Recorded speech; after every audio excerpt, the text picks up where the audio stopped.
প্রিয় দর্শক, আসসালামু আলাইকুম। আপনি কি জানেন রাসূল সাল্লাল্লাহু আলাইহি ওয়াসাল্লাম নির্দিষ্ট কিছু খাবার পছন্দ করতেন, যা খাওয়া সুন্নাত এবং স্বাস্থ্যের জন্য খুবই উপকারী। তাহলে চলুন আমরা এ বিষয়ে বিস্তারিত জেনে আসি। হাদিসে এসেছে রাসূল সাল্লাল্লাহু আলাইহি ওয়াসাল্লাম ইফতারে খেজুর খেতেন। যদি খেজুর না থাকতো তাহলে পানি দিয়েই ইফতার করতেন। সহিহ মুসলিম।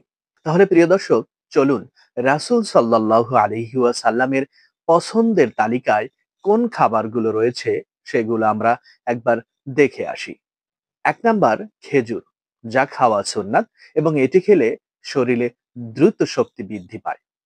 ২ নাম্বার মধু, এটি রোগ প্রতিরোধ ক্ষমতা বৃদ্ধি করে। ৩ নাম্বার কালোজিরা, যেটি সকল রোগের মহা ঔষধ। ৪ নাম্বার জবের রুটি, যাকে বলে বার্লি ব্রেড।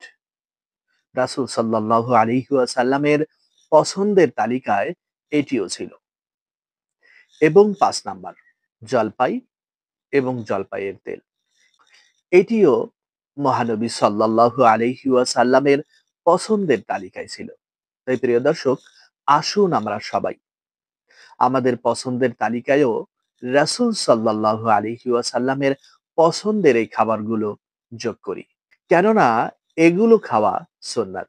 তাই আসুন আমরা সবাই বেশি, বেশি করে রমজান মাসে মহান আল্লাহ তাআলার ইবাদত বন্দেগী করব এবং আল্লাহ তাআলার নৈকট্য অর্জনের চেষ্টা করব। মহান আল্লাহ তাআলা আমাদের সকলকে তৌফিক দান করুন। আমিন। এই প্রত্যাশা করে আজকের মতো এখানেই বিদায় নিচ্ছি। আল্লাহ হাফেজ।